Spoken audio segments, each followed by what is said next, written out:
Now, I want you to hear from somebody that's been a friend of mine for a long time.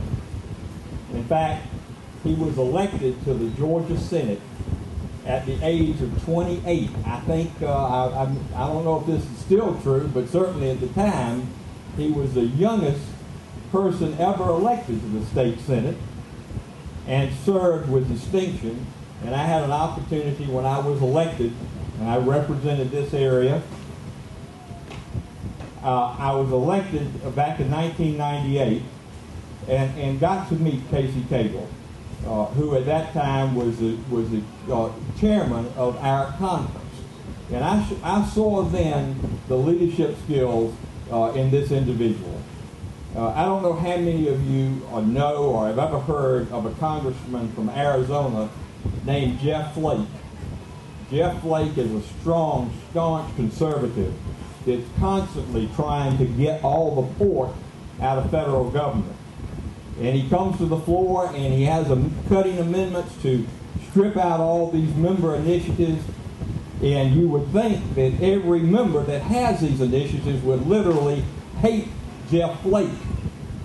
But they don't. They like him. And they like him because they know that he does it in a good spirit. He always has a smile on his face. There's no animosity about him. He's strong and stands for what he believes in. And that's exactly what I see in my friend Casey Cagle. That's exactly why he was elected as the very first Republican lieutenant governor. That's the very reason that he will be reelected overwhelmingly to reelection next November in 2010. I give to you my good friend from Gainesville, Lieutenant Governor Casey Cagle.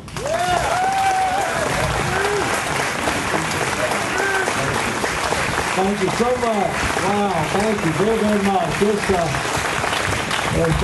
Thank you. I know for many of you, you were tired of speakers and you just wanted to stretch your legs, but nonetheless, I say thank you. It's an exciting day for me to be here for a number of reasons. One is because I love Rome and I love Katie and Barry and Preston, and they do such a wonderful job for you. But also, it's my first time back on the campaign trail since my neck surgery. And I chose to do it right here in my favorite place, Rome, Georgia. And Rome has been extremely good to me in Northwest Georgia, and it's been a joy to serve as your Lieutenant Governor. And as the Congressman said, obviously being the first Republican Lieutenant Governor in Georgia's history creates a lot of distinction, but also a lot of hard work. And it means that we have to adhere to the principles that we truly believe in. The speakers that have just come before you have done all a great job. And United States Senator Johnny Isakson, along with Congressman Gingrey, I have an enormous amount of respect, and they do such a great job representing our values. But I just got back from Baltimore, and while I was there, I had, maybe it's the privilege, maybe it's not, but hearing from a gentleman by the name of Howard Dean. Any of y'all know who that guy is? How weird. I'm sorry? How weird, Dean. Oh, how weird, Dean. Okay, well, that may be a better description. But he wanted to talk about health care. And he wanted to talk about this new public option. And it was amazing to me because the theory in which he wanted to espouse his thought in his speech was that we need competition. And we need competition that government brings. That flies in the face of the free enterprise system. And I'm going to tell you that if we sit back and we do nothing, we are going to lose this battle. And we're going to create the biggest entitlement program this state and this country has ever seen. And I want you to know, I don't know as a person, as a private individual, how many more $1 trillion we can afford to give to the federal government. How about you? It is time to draw the line in the sand. And it is time for us to stand up for the values and the principles that we truly believe in. That's what we tried to do at the state level. When we faced the economic crisis that we have experienced today. We didn't raise taxes, although we had plenty of proposals to do it. We did what all Republicans believe in, and that's cutting state spending. That's the focus in which we need to do, and that's why we cut $3.5 billion out of state spending, creating the efficiency to scale that is necessary so when we come out of this recovery, we will be stronger and better to invest in the things that are going to continue to grow this great state. But not only do we have a financial crisis, I read the other day, this is pretty alarming when you think about it, but the reality is, through this crisis, we have lost over $13 trillion in personal wealth.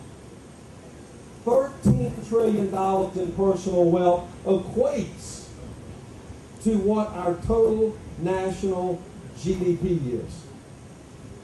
Now, ladies and gentlemen, all of you that have had 401ks and now have 101ks understand what I'm talking about. These are huge challenges, but we have to rise to the occasion. And I believe the good steward, conservative fiscal management that we are providing at the state level is the exact direction that we need to continue in, and the type of leadership that you're going to continue to have in this lieutenant governor, I can assure you.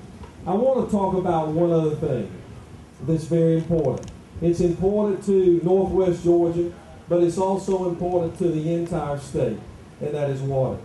As many of you know, you've heard of the ruling, and the judge's ruling that says that we can't really use Lake Lanier for drinking water. It flies in the face of the riparian rights that we've all adhered to. We've demonstrated a statewide water management plan along with a statewide reservoir plan. We've demonstrated good stewardship, and we've returned water to our neighbors, to Alabama as well as to Florida. And I can tell you, and you need to hear me loud and clear, when it comes to Georgia water on Georgia soil, we cannot retreat. And we have to fight, and we have to ensure that we have the reasonable use that we deserve. And that's exactly what we're going to do. Whether it's negotiating in good faith with the other governors, whether it's litigation, whether it's legislation, or whether it is making sure that we pump as much water out and to ensure that they're not able to take it, those are the types of steps that we have to prepare for. We will build for the future. On average in Georgia, we receive over 50 inches of rainfall. Of that 50 inches of rainfall, that equates to 50 trillion gallons of water that falls from the sky from the good Lord above each year. Of that 50 trillion, we use 1.2 trillion gallons of water per year. That's counting all municipal, industrial, and agricultural usage. Now, ladies and gentlemen, if we get 50 trillion and we use 1.2 trillion, I think we've demonstrated good stewardship. And we're going to make sure that we make that case not only to the other governors, not only to the negotiators, but we're going to make that case all across the state to ensure that we take care of a bright future for our great state that we believe so deeply in. It's a great honor for me to serve as your lieutenant governor. And as I said early on, I hope and I pray that you will help me be re-elected as the first Republican re-elected lieutenant governor in the state of Georgia, and I'm confident that we can do it. In closing, I want to say, remember this: life is not about self, but life is about service and service to others. And when we commit ourselves to that act of service, that's when we truly find the greatness that this world has to offer. The thing that excites me so much about being here today and being in this community is you believe in service. The reason that you are here today is you believe not only in your community, not only in your state, but you believe also in your nation. And I can tell you, it's worth fighting for. The values we believe in are worth fighting for. And to see this type of crowd gives me encouragement and gives me the strength to continue to fight also as your lieutenant governor. You're wonderful. Thank you so much for allowing me to be with you, and God bless you.